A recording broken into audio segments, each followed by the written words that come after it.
Voilà, c'est fait. Clap de début. Merci. Donc, Donc, bonjour à tous, bonjour Catherine Dufour. bonjour. Nous sommes avec vous donc, pendant le festival des Oniriques où vous êtes invité d'honneur. Oui. Vous avez écrit plusieurs romans, donc fantasy, science-fiction, essais. Mhm. Vous êtes également informaticienne et vous travaillez en créant des bibliothèques numériques. Oui. Il me semble que vous aviez parlé dans un autre interview, dans l'interview de Radio France de Gallica. Où c'était un exemple. Oui, oui, on travaille avec Gallica, on est référencé sur Gallica, oui. Ouais. Et vous avez eu pour vos romans de nombreux prix, par exemple le prix Merlin pour Blanche et les Lances Missiles, le prix Bob Moran et le prix des Imaginales pour Danse avec les lutins. Je ne vais pas tous les citer parce que vous avez beaucoup de prix. Vous êtes là, D'accord. tout le monde. Et c'est vraiment un honneur pour nous de vous interviewer. Ah, mais merci, c'est gentil. Donc, vous écrivez depuis l'âge de 7 ans. Ouais. Pourquoi écrivez-vous ? Ça, on ne sait pas en fait pourquoi on écrit. Faut faire 10 ans de psychanalyse, très long. On écrit un peu comme on se gratte. C'est pareil aussi pour les dessinateurs. Souvent, ils ont toujours dessiné, toujours dessiné. Les écrivains en général sont des gens qui ont toujours écrit, enfin à part Colette et quelques autres. On ne sait pas vraiment pourquoi. Moi, j'ai fini par comprendre que c'était probablement pour garder des traces, des bons moments. C'était une façon, une sorte de confiture de souvenirs. Il y a plusieurs raisons de la sorte, mais j'écris surtout parce que j'aime beaucoup les livres. Et je finis toujours par écrire le livre qui me semble manquer dans la bibliothèque. Quand j'ai écrit la biographie d'Ada Lovelace, qui est quand même la première personne au monde à avoir écrit un programme informatique avant même l'invention de l'ordinateur, c'est parce qu'il n'y avait pas de biographie d'Ada Lovelace en français et que ça manque, quoi. Et j'écris plus souvent le livre qui me semble manquer. Voilà. C'est vrai que tous les livres sont très différents les uns des autres et sont assez uniques. Enfin, j'ai moi-même pas vraiment trouvé de parallèle. Enfin, De lien entre les livres ? si, on peut trouver des liens dans certains livres, mais je veux dire par rapport avec d'autres auteurs, on peut difficilement trouver des auteurs qui vous ressemblent. Et donc c'est vraiment unique, enfin, je trouve. Alors c'est justement ce qu'il ne faut pas faire dans une carrière d'écrivain, c'est changer de genre en permanence. C'est très mauvais et je peux me permettre ça parce que justement j'ai un travail à côté. Ce qui me permet de faire strictement ce que j'ai envie de faire. Mais pour ce qui est de la notoriété, de la réussite en tant qu'écrivain, il ne faut pas faire comme je fais, il faut faire l'inverse. Il faut savoir exactement se cantonner à un type de récit et s'y tenir. Voilà. Ceci étant posé, moi je vois un fil conducteur dans tout ce que j'écris, c'est souvent des questionnements sociaux, aussi bien sur la place des gens qui ont peu de fortune que sur la place des femmes et sur la place du travail. Il y a souvent un fil social dans ce que j'écris.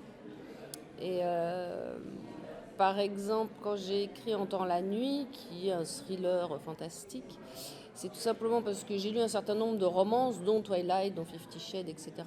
Et qu'il y a une chose qui n'est jamais prise en compte dans ces romances-là, c'est la dimension sociale. Est-ce qu'un homme riche peut épouser une femme pauvre ? Donc j'ai écrit une romance avec une dimension sociale, en me disant que ça serait bien que les jeunes filles qui aiment bien les romances lisent aussi une romance où la dimension sociale est présente, parce que c'est important, les classes socio-professionnelles, est-ce que vous avez de l'argent ou pas ? Et comment vous vivez votre vie selon la place qui vous a été faite. Donc je crois qu'il y a une forte connotation sociale à tous mes livres. C'est vraiment le fil conducteur de mon œuvre, plus que le genre. Je vois. Mais donc justement, concernant cette multiplicité des genres que vous maniez pour présenter ces visions sociales, finalement, d'histoires qu'on n'a pas l'habitude de voir sous cet angle-là, pourquoi choisir un genre plutôt qu'un autre ? Pourquoi parfois la fantasy, pourquoi la science-fiction ? Est-ce que ça vient naturellement ? Oui, ça vient naturellement. En fait, le genre vient de l'idée que vous avez, ce que vous avez envie de dire. C'est un peu comme une sculpture. Vous regardez le bois et c'est le bois qui va vous dire quelle direction il doit prendre. Donc quand j'ai une idée qui me semble important de traduire sous forme d'un livre, le genre s'impose immédiatement. Ada Lovelace, j'allais pas faire un roman sur elle, c'était une vraie femme qui a une vraie vie, il était évident que j'allais faire un essai le plus documenté possible. Voilà, c'est plus ce que j'ai envie de dire qui m'impose un genre. Je vois.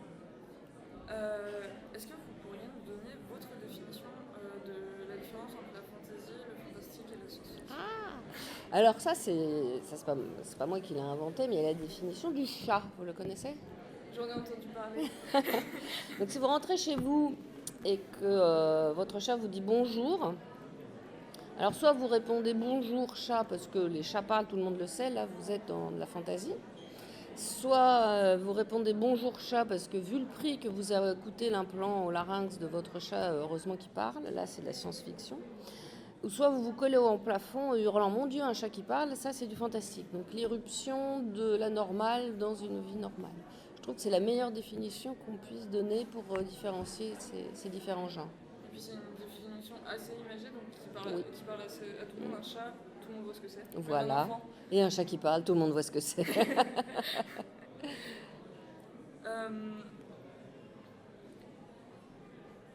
Est-ce que dans ces utilisations des genres qui vous trouvez naturelles, mais en y réfléchissant peut-être a posteriori, vous pensez qu'il y a une différence d'utilisation entre la fantasy et la science-fiction?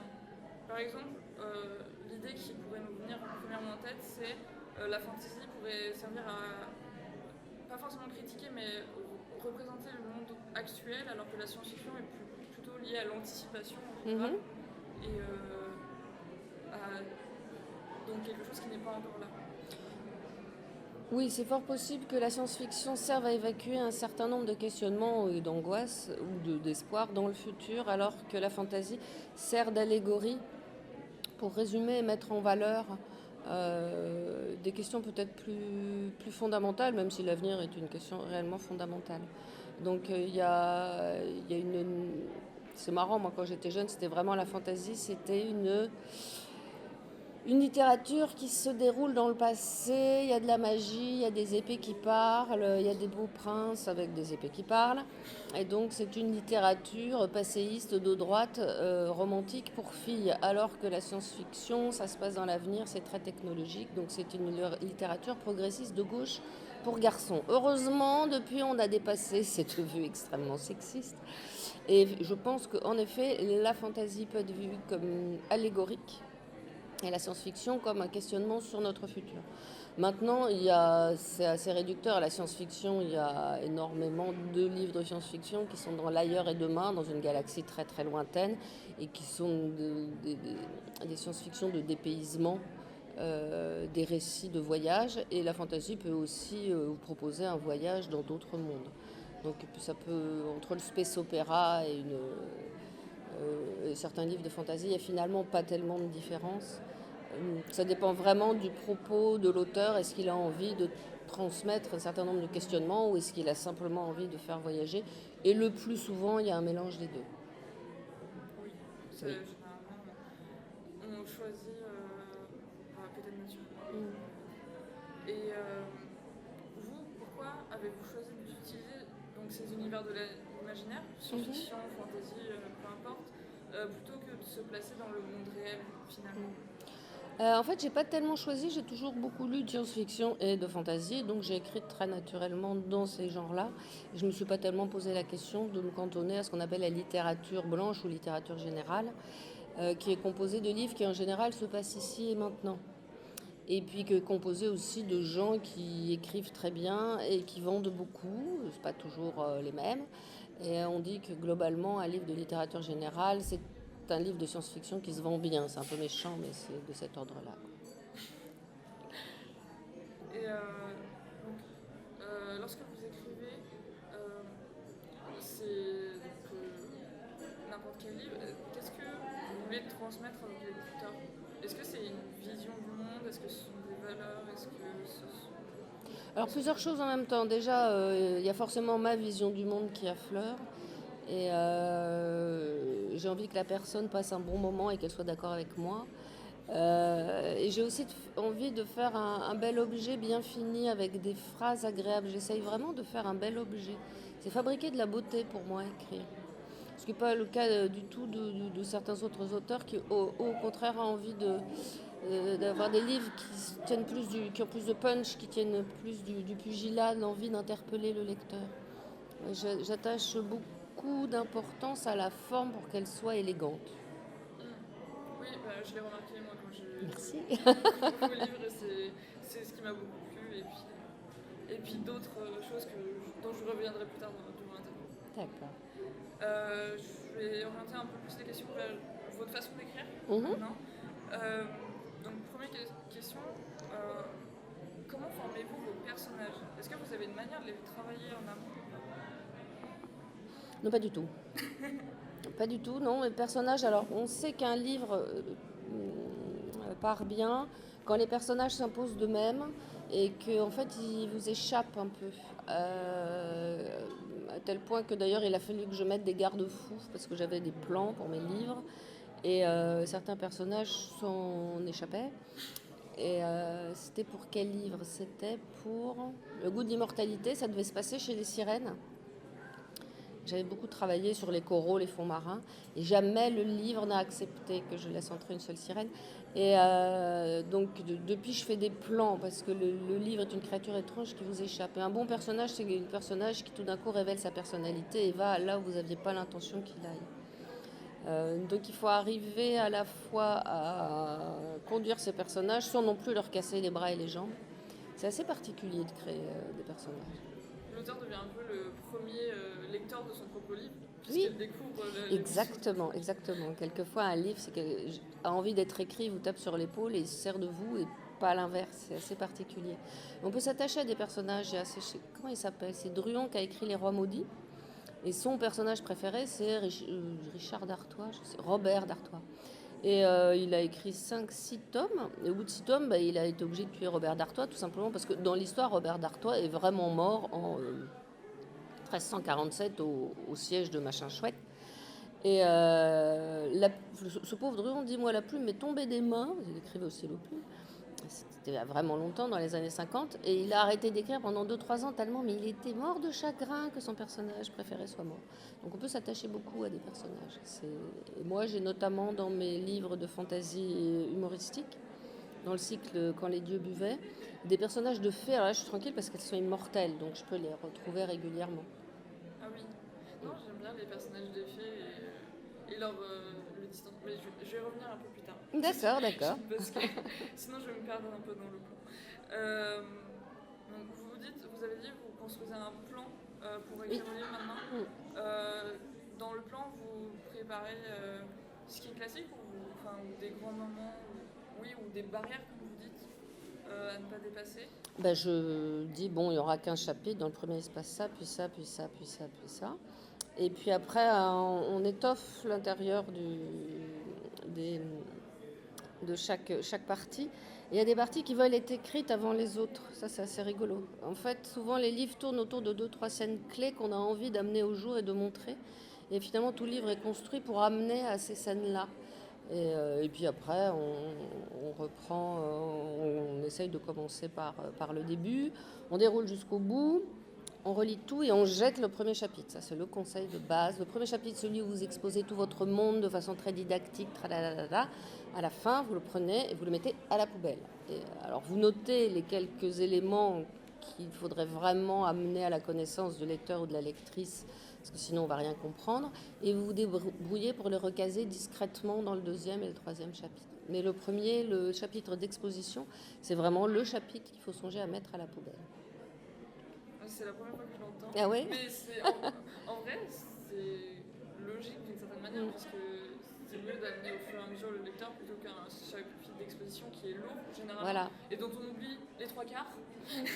Et finalement, des fois, en lisant, on se retrouve à retourner dedans pour rechercher des informations. C'est mieux de les disséminer et elles s'intègrent mieux pour le lecteur. Et donc, dans cette préparation, est-ce que, il me semble que vous faites des recherches aussi pour écrire vos romans? Est-ce que c'est à ce moment-là que vous déterminez les recherches à faire? Est-ce que vous savez à l'avance un peu quelles recherches on fait des recherches avant et des recherches pendant. Il faut se méfier de la recherche. Parce que la recherche est le meilleur moyen de ne pas écrire. On finit enseveli sous la documentation. Et finalement, on ne se met jamais à écrire. Donc, c'est un vrai plaisir de vagabonder sur Google. Mais même avant Google, moi, je me souviens quand j'ai écrit Merlin l'Enchanteur, il y avait déjà Google. C'était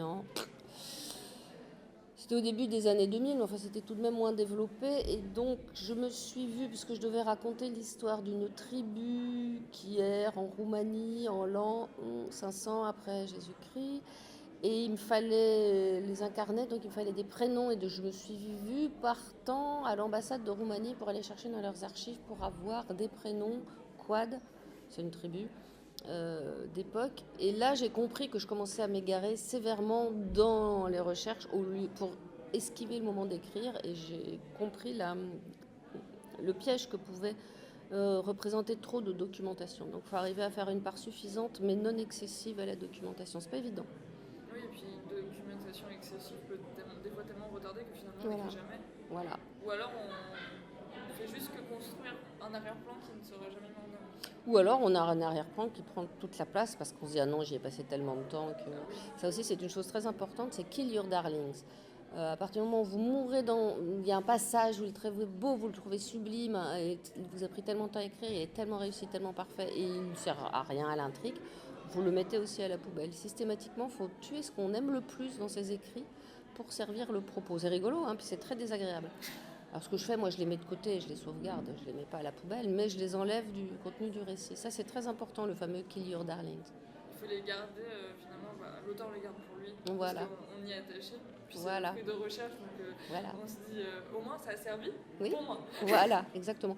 Et puis toutes les recherches qu'on fait, par exemple, chaque personnage, vous pouvez faire une biographie qui peut être super étoffée et vous en gardez quasi rien, mais ça va se sentir que votre personnage a de l'épaisseur. Oui. Voilà. En fait, la documentation, il faut qu'elle reste en subconscient du livre. De toute façon, ça se sent dans la manière dont l'auteur a écrit. Si le personnage a de l'épaisseur, puisque dans ses réactions, un personnage un peu bateau, si vous me permettez, forcément aura des réactions toujours attendues, alors qu'un personnage plus construit aura une réflexion derrière qui est montrée ou non, mais qui se voit généralement dans l'écriture. Tout à fait. Donc, concernant vos univers, quand vous choisissez de créer un univers, est-ce que vous construisez quelques bases en amont ou est-ce que vous partez peut-être parfois du monde réel, de problématiques du monde réel pour créer l'histoire? Oui, ça part toujours d'une problématique du monde réel autour duquel s'articule une histoire. Ça, c'est très clair. Souvent, par exemple, dans Danse avec les lutins, c'est une allégorie absolument transparente des attentats islamistes, comment on en arrive là et comment on pourrait faire pour ne pas en arriver là. Et effectivement, c'est beaucoup plus facile d'exposer ça. Ça permet de styliser véritablement la problématique et tout le process. Et c'est beaucoup plus facile d'écrire ça dans un monde imaginaire que de mettre ça dans le monde réel. Oui, puis ça met de la distance. Voilà, ça met de la distance. Surtout que en l'occurrence, c'est des événements assez récents, donc on peut toucher encore. Voilà. C'est parti. Donc, je revois vite où on était. Est-ce qu'il y a dans vos univers, lorsque vous les construisez, est-ce qu'il y a un aspect essentiel que vous développez? Donc l'économie, la sociologie et l'économie sociologique. Est-ce que vous vous inspirez de culture réelle quand vous les développez? Oui, on écrit toujours avec son background. Il y a un propos central dans chacun de mes livres. Dans Danse avec les lutins, c'est clair, c'est les attentats. Dans le goût de l'immortalité, c'est toute la problématique du transhumanisme, de l'immortalité, qu'est-ce que ça ferait si certains d'entre nous devenaient immortels, etc., du rapport à notre finitude.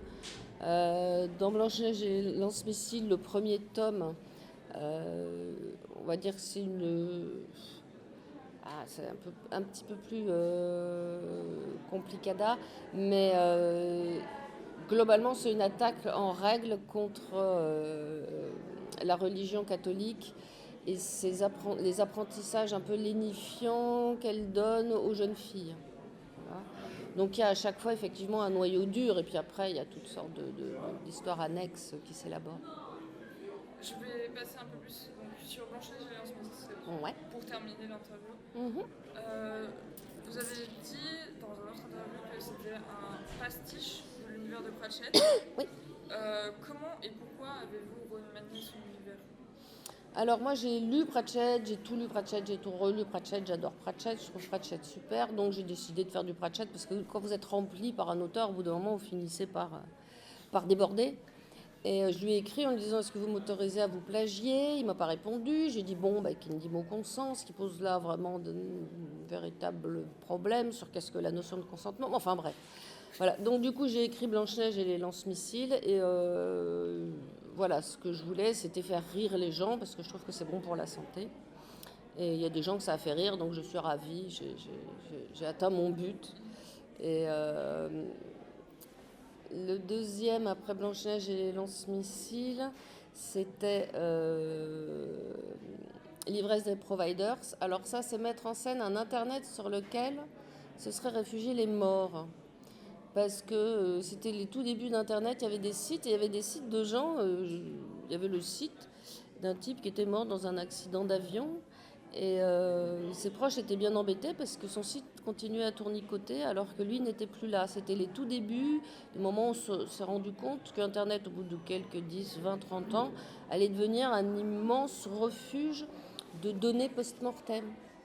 Et ça m'a donné à rêver. Donc j'ai imaginé que tous les morts se réfugiaient sur Internet. Et donc à chaque fois, j'ai trouvé comme ça une idée que je jugeais intéressante pour pouvoir écrire tout un livre dessus.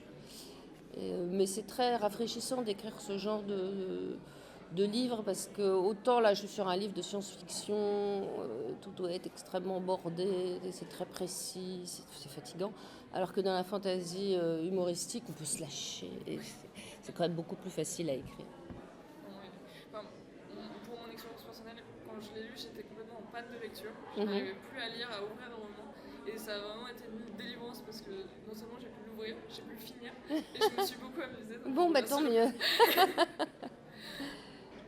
Est-ce que vous pourriez nous présenter rapidement l'univers du coup complètement déjanté de ce livre, donc l'univers de la Terre plate, puisque la Terre actuelle, on la connaît encore au quotidien. Alors la Terre est plate, effectivement, il y a Dieu et ses anges, il y a le diable et ses démons, et puis il y a aussi un monde magique qui est dans un univers parallèle, mais qui a ouvert une porte vers la Terre. Et toutes les créatures magiques viennent y passer leurs vacances. Elles viennent sur leur balai volant et elles vont répandre des petits métis partout, des nains, des faunes, des elfes, des fées clochettes. Voilà. Tout se passe extrêmement bien jusqu'au moment où un individu nommé Bill Gates va décider de faire la peau de Dieu et du diable. Et en fait, il va les rendre alcooliques grâce à un filtre magique. Et du coup, Dieu va ficher le camp sur une comète vagabonde avec Jésus-Christ, lequel, avant de partir, va la rendre la terre bouliforme. Et le monde magique aussi va s'enfuir en courant, va fermer sa porte, casser la clé dans la serrure, en laissant sur place 2-3 fées qui ont oublié de partir à temps, et puis quelques créatures magiques. Et donc j'imagine tout ce processus. Et après, finalement, je vais mettre en scène les 2-3 fées qui ont oublié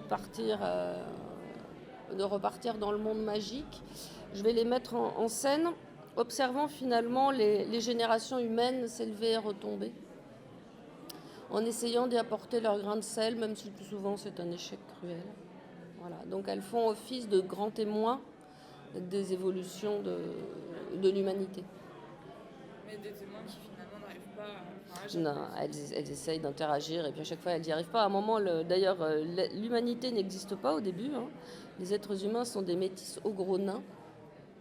Et quand l'humanité arrive, elle se comporte de façon totalement prédatrice. Et donc les fées se disent il faut les tuer avant que cette race maudite se répande.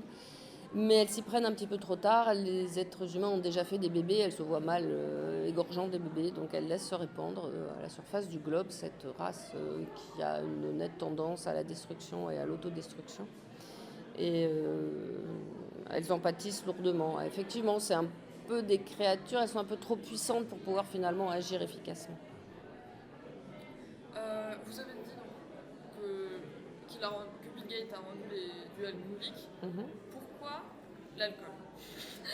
Il fallait un moment que je trouve une idée pour me débarrasser de Dieu et du diable, histoire que voilà, leurs sbires puissent agir à leur gré.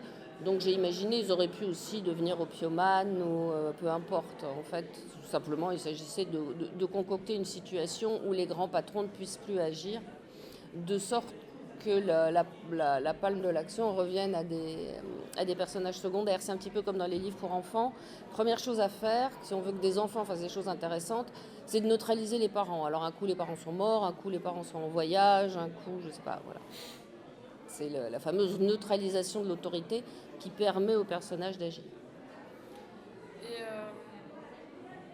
donc, vous avez utilisé beaucoup de matières différentes, les contes de fées, l'inspiration de Disney de Terry Pratchett, la matière de Bretagne, les mythes bibliques, l'histoire. Oui. Oui. Pourquoi entourer le lecteur d'autant de choses connues pourquoi réunir autant de choses connues autour du lecteur? Parce que c'est très facile quand vous parlez, on en parlait là, on a fait une table ronde sur les fées, ce qui est très commode, c'est quand vous dites fée clochette, tout le monde la voit. Voilà. Il n'y a pas besoin de décrire avec précision, tout le monde sait ce qu'est une fée clochette, tout le monde sait ce qu'est, je sais pas, moi, un âne qui fait caca des pièces d'or, tout le monde sait ce qu'est le Père Noël, tout le monde sait. Et donc c'est très commode, c'est le chaudron blanc de notre connaissance commune dans lequel Tolkien a puisé pour écrire ses propres œuvres, parce qu'il sait que si vous dites elfe, fée ou fier paladin sur son destrier, tout le monde les voit. Donc ça évite d'avoir à décrire indéfiniment tous vos personnages. Et donc ces personnages, justement, dans Blanche-Neige et les lance-missiles, donc les deux premiers tomes, je n'ai pas encore lu les deux suivants, mais beaucoup de personnages centraux sont des femmes qui s'émancipent, qui n'ont pas le rôle attendu d'elles. Oui. Donc, il n'y a pas ou peu d'hommes. Hein. C'est même pas qu'elles sont émancipées, c'est qu'il n'y a pas d'hommes, ça n'est pas embêté. Oui, enfin il y a le prince. Oui. Voilà. Oui. Oui, alors c'est vrai, oui. Alors il y a les princes charmants, oui, c'est vrai. Enfin, plus ou moins charmants. Oui, plus ou moins charmants, oui. Qui cherchent désespérément s'adulciner à travers les âges parce que finalement, celle qui a croqué dans la pomme, c'est pas Blanche-Neige, c'est la Belle au bois dormant. Non, c'est Cendrillon, voilà. Enfin bref. Bon. Alors effectivement, oui, il y a quelques princes charmants, mais globalement, ce sont des femmes totalement indépendantes voilà, il n'y a pas tellement c'est pas des récits de prise d'autonomie par des femmes oppressées. Voilà. À un moment, ce sont des immortelles qui ont un pouvoir à peu près infini, un pouvoir magique, elles peuvent faire à peu près ce qu'elles veulent, donc elles n'ont pas à prendre d'autonomie. Après, est-ce que c'est tout de même un peu féministe de mettre en avant comme ça ces femmes? Ah, très probablement, oui. Mais j'ai pas fait exprès, mais effectivement, oui. J'ai mis en scène d'autorité massivement des femmes. Ouais. Ça doit me correspondre. Bien, merci beaucoup. Merci à vous. C'est une interview qui a été très enrichissante. Merci. Et je vous remercie pour vos livres parce que personnellement, j'ai vraiment adoré. Je suis touchée. Toi, donc le caméraman actuellement est en train de lire Danse avec les lutins. D'accord.